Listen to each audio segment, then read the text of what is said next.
Você sabe o que são padrões? Claro, pesos, medidas.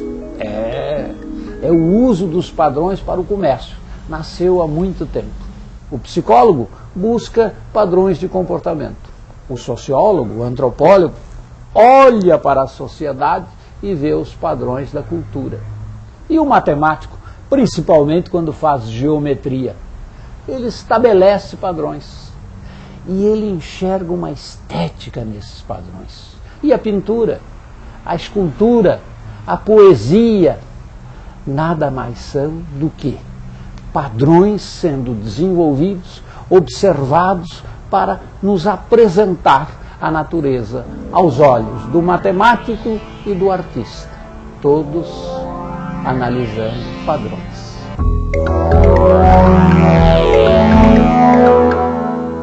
O espaço, a fronteira final.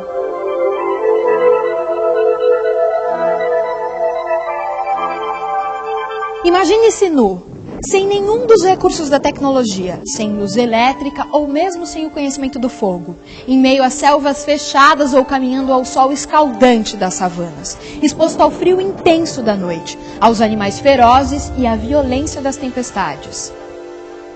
Foi assim que os primeiros seres humanos tiveram que encarar o mundo, observar a natureza e aprender com ela. Essa tem sido, desde o início, a regra básica de sobrevivência para a espécie humana. Observando a natureza, o homem percebeu duas forças aparentemente antagônicas, inconciliáveis, presentes em tudo o que existe, até mesmo dentro dele: a ordem e o caos. Em algum momento desse obscuro começo, o homem concluiu que dias e noites, estações, movimentos nos ares e nas águas, ciclos de vida de plantas e animais refletiam uma luta constante dessas duas forças. Observando atentamente a ordem na natureza, o homem descobriu um outro tipo de dualidade. Ao mesmo tempo em que cada elemento é único, apresenta pontos comuns com os demais, como se tudo o que existe tivesse saído de uma única matriz. Os temas se repetem e se combinam, em variedade e quantidade surpreendentes. Aqui nas cavernas, nossos antepassados desenhavam muitos animais. Você sabe por quê? Talvez desenhássemos os animais que nos amedrontavam. Talvez desenhássemos os animais que gostaríamos de caçar. Talvez desenhando, pudéssemos conhecê-los um pouco melhor. Afinal, desses animais não podíamos esquecer. Devíamos observá-los bastante para saber quando chegavam, por onde andavam e como agiam. De uns, precisávamos nos proteger. Dos outros, precisávamos para caçar. Essas pinturas podem ter servido ao jovem inexperiente como um primeiro contato visual com a realidade da caçada. Era talvez um ritual de iniciação onde se poderia dominar o medo antes de viver o acontecimento em sua crua realidade. Quando penetrava na caverna escura e projetava a luz de sua tocha sobre as paredes pintadas, via o bisão, o veado e o javali ganharem vida. E talvez este jovem se sentisse pela primeira vez sozinho, numa caçada real.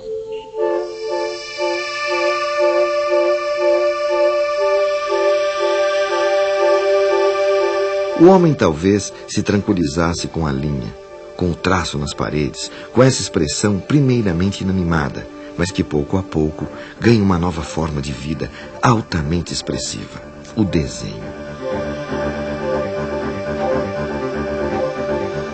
Descobre as igualdades, as regularidades, símbolos que ele escolhe para aplacar o seu sofrimento.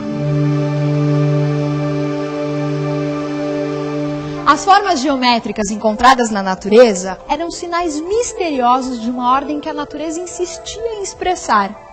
Isso indicava que essa ordem talvez estivesse oculta e pudesse ser revelada. Esse homem admirava a beleza da harmonia em meio à desordem.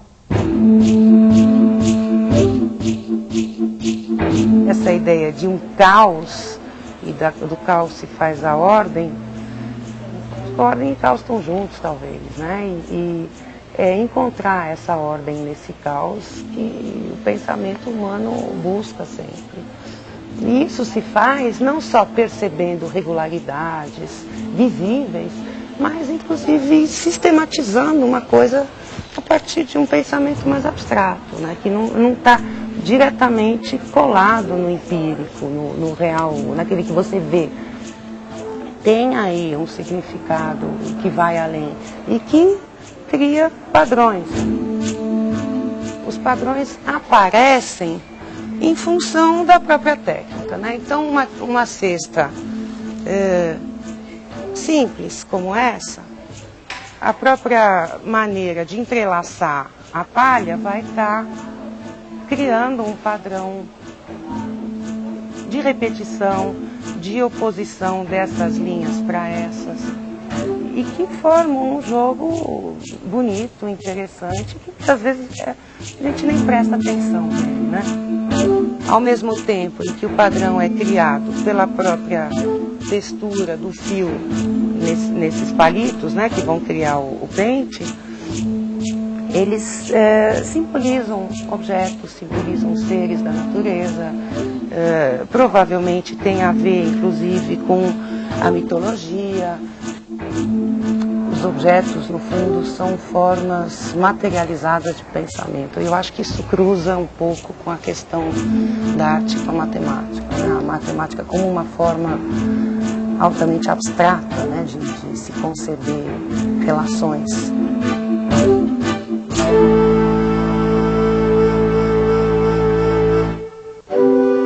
As padronagens em palha, feitas pelos índios em objetos utilitários ou mesmo no teto de suas ocas, servem ainda hoje como guias, seguros caminhos a serem trilhados durante os rituais praticados nas tribos. Em meio aos mistérios da iniciação espiritual, os índios mantêm sua atenção fixa na ordem criada pelos padrões geométricos.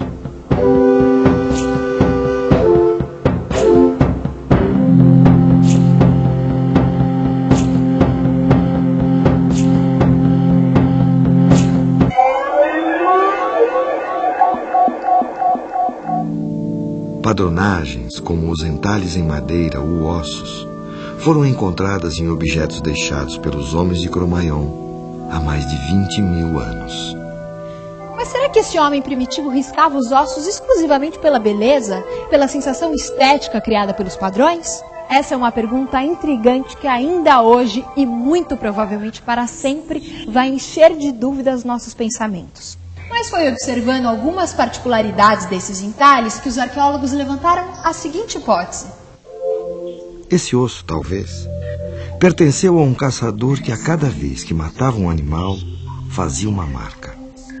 Para que ele não tivesse que contar todos os riscos, ele se acostumou a agrupá-los em grupos de 5, por exemplo.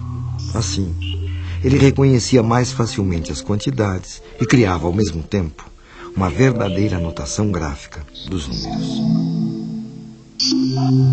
Nossos 10 algarismos formam um sistema numérico de base 10. Esse homem primitivo escolheu para o seu sistema a base 5, muito provavelmente maravilhado com o acessório que o acompanhava e o diferenciava dos outros animais, a sua mão.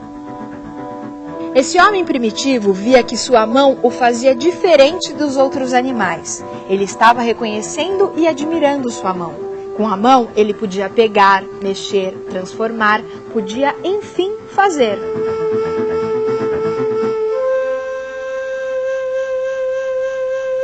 O mais antigo sistema de contagem que existe é o que se baseia nos dedos da mão. Se eu quiser, eu posso usar esse mesmo sistema para contar a quantidade de pessoas que eu vou cruzar aqui por esta praça. Você quer ver? Eu começo por estabelecer um padrão. Para cada pessoa que passa, eu curvo um dedo da mão. Quando todos os dedos estão curvados, eu mudo uma pedrinha de lugar e recomeço novamente. Digamos que eu contei as pessoas que passaram pela praça porque queira comprar passes de ônibus para elas e que o cobrador conhece esse mesmo sistema primitivo de contagem. Como ele vai fazer para me dar a quantidade certa de bilhetes? Bem, para cada pedra que eu der para ele, ele vai separar a quantidade de bilhetes correspondente aos dedos da minha mão. Funciona, mas é cansativo e a gente perde muito tempo. Em latim, essas pedrinhas se chamavam cálculo. E é por causa disso que hoje a palavra calcular significa fazer contas.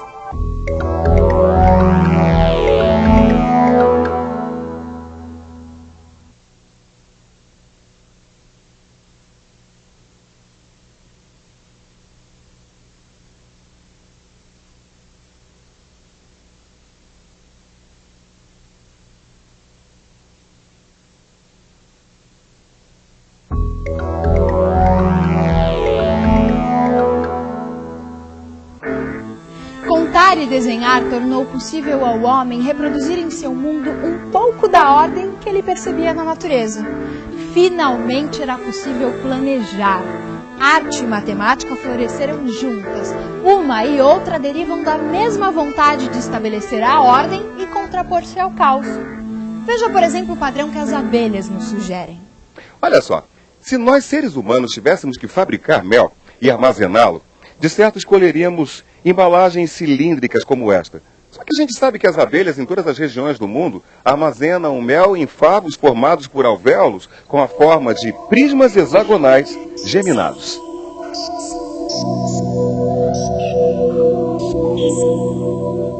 Os favos em forma de prisma geminado economizam espaço e matéria-prima, por causa das paredes em comum. Os únicos prismas regulares cujos lados se encaixam perfeitamente são os triangulares, os quadrangulares e os hexagonais. Veja você mesmo porque as abelhas só utilizam o prisma com base hexagonal. Corte 3 tiras de cartolina do mesmo tamanho. Vamos supor que elas tenham 12 centímetros de comprimento por 6 de largura. Dobre os 12 centímetros da primeira tira em 3 lados iguais, de 4 centímetros. Os da segunda tira em 4 lados iguais, de 3 centímetros. E da última tira em 6 lados iguais, de 2 centímetros. Como as áreas laterais dos 3 prismas são iguais, porque as tiras de cartolina têm o mesmo tamanho, o prisma de maior volume será o que tiver o polígono de base com área maior. A base triangular tem 6,92 centímetros quadrados. A base quadrangular tem 9 centímetros quadrados. E pasmem, a base hexagonal tem área de 10,38. Mas a coisa não para por aí. Em vez de fechar o fundo dos alvéolos com um hexágono plano, as abelhas utilizam 3 losangos iguais, colocados inclinadamente em relação ao eixo radial do prisma. Graças a essa manobra, as abelhas aumentam o volume de cada alvéolo em 2%. Os gregos foram os primeiros a verificar e comprovar que triângulos, quadrados e hexágonos eram os únicos polígonos regulares que se complementam naturalmente no preenchimento de um plano. Os muçulmanos absorveram e ampliaram esse conceito.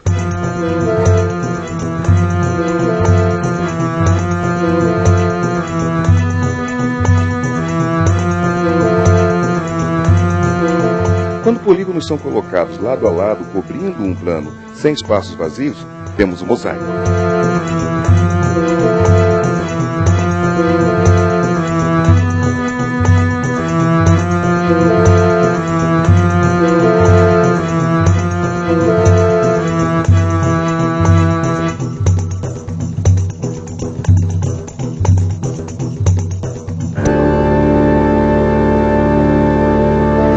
Construir mosaicos, misturando diferentes tipos de polígonos regulares.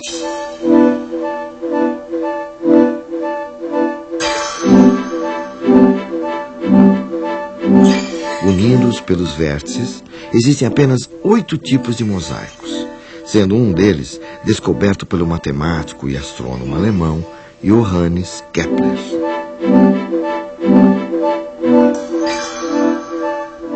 Os mouros eram mestres em preencher planos com figuras não regulares, mas nenhum jamais se iguala à surpreendente obra do pintor holandês Maurits Cornelius Escher.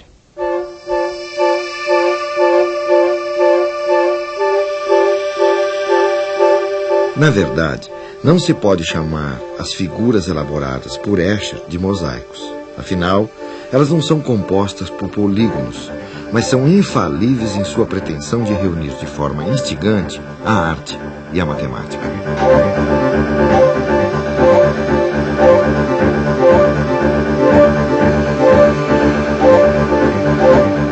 Escher, desde cedo, se interessou pela representação de temas rítmicos em superfícies planas. No entanto, ele só encontrou a solução para o seu trabalho depois de visitar Alhambra, no sul da Espanha, onde copiou estes mosaicos feitos durante a invasão árabe.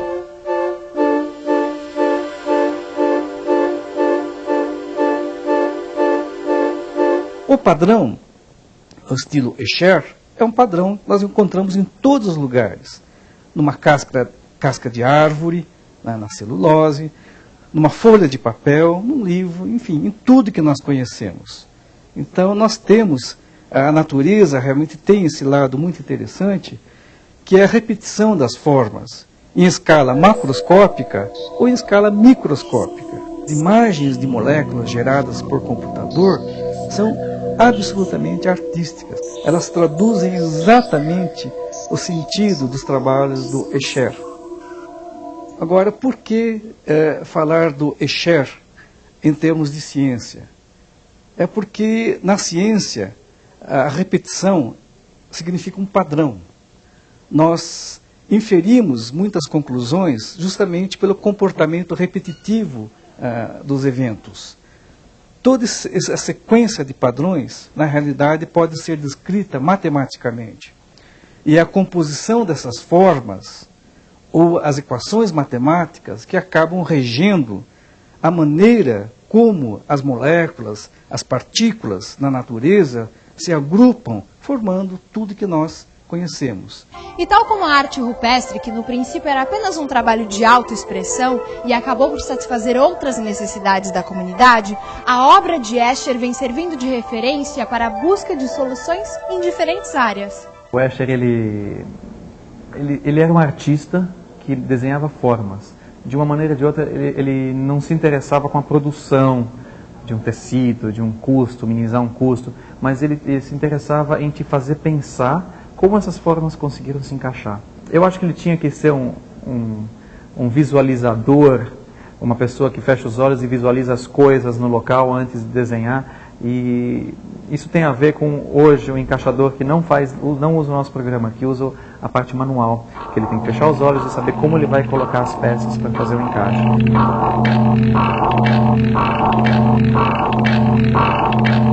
Aqui a gente tem um encaixe, nesse caso padrão, que a gente tem as peças grandes e as peças pequenas.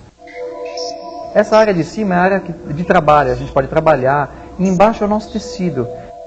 Ele vai fazer várias vezes o encaixe, estrategicamente. Ele vai colocar as peças grandes, depois ele coloca as peças médias e vai preenchendo depois os buracos com as peças menores. Em vez de eu ficar andando 7,80 metros na frente da mesa, eu estou sentado aqui e estou vendo encaixe. Assim como serviram de base as complicadas criações de Escher, as formas geométricas também podem inspirar trabalhos simples, como, por exemplo, os quadros do pintor Alfredo Volpi.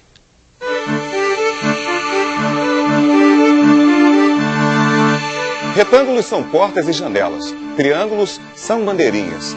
É a festa ingênua das casas e da gente brasileira, com suas cores e a sua alegria.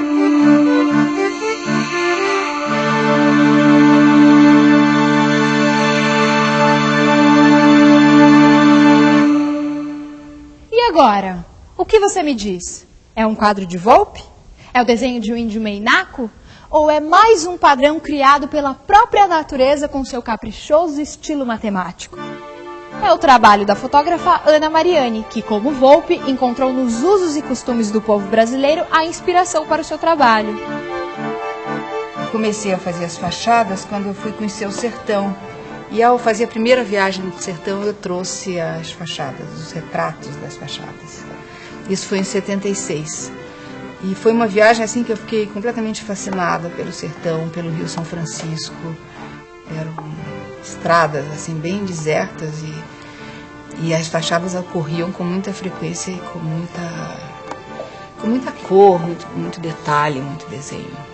Então, isso, entre 76 e 87, quando o livro saiu, foram 11 anos que aí eu fotografei regularmente fachadas e paisagem sertaneja.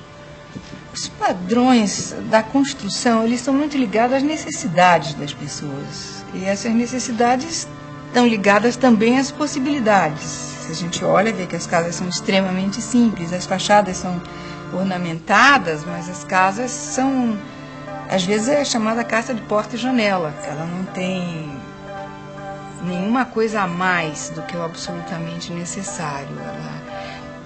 Isso é a parte interna da casa. E na fachada, então, tem toda essa ornamentação, eu acho que vem de vários conhecimentos.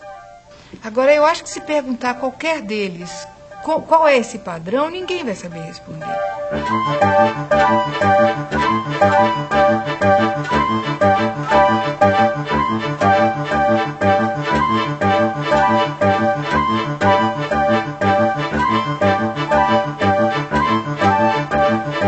Do pouco se faz o muito, do simples o complexo, do aparentemente antagônico a integridade, das cavernas às megalópolis. O homem continua o mesmo observador atento da natureza, buscando compreender nas entrelinhas dos padrões artísticos e matemáticos as delicadas relações que determinam o equilíbrio entre a ordem e o caos.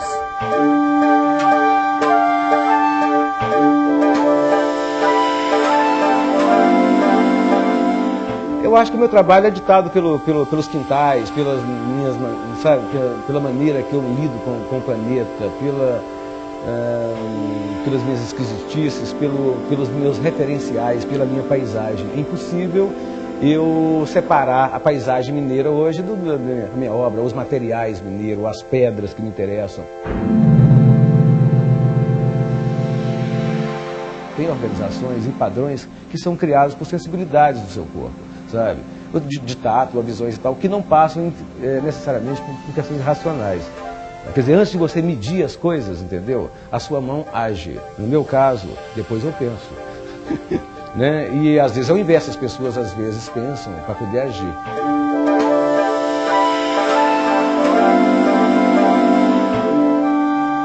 Agora, sem dúvida, eu faço arte para organizar o meu caos, para tapar um buraco na minha alma incomensurável, no tamanho do universo. Quer dizer assim, essa questão da fragilidade, sabe, é que faz você criar um padrão, sem dúvida nenhuma, que organize razoavelmente esse caos, que seja paliativo, como um remédio, tá? Sobretudo para quem faz. E deveria ser um pouco agradável para quem vê. Ou então que ela detone em quem vê algumas coisas legais, ou gostosas, ou de estranhamento, sei lá o que seja, né? E agora, sem dúvida nenhuma, a arte para o artista, eu espero que ela crie esses padrões, talvez, de reconhecimento da sua própria alma. Porque senão você se perde inteiramente. Eu acho que tem todo sentido.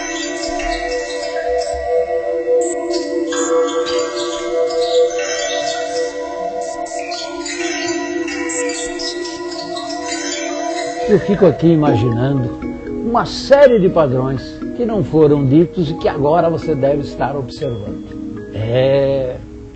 Nós aos poucos vamos melhorando o nosso modo de ler a natureza. De repente, aprendemos a ouvir padrões sonoros, estamos melhorando nossa atividade musical. A geometria, a beleza. Em geral, o homem acostuma-se com os seus padrões e vai lendo-os cada vez melhor. Claro, algumas leituras nem passam pela nossa cabeça. O Escher, por exemplo, um padrão geométrico se transforma em peixe ou pássaro e volta a ser geométrico. E a beleza dos mosaicos na arte árabe. Enfim, nós nos acostumamos a ler os padrões em quase tudo, em especial na arte, na matemática, na vida.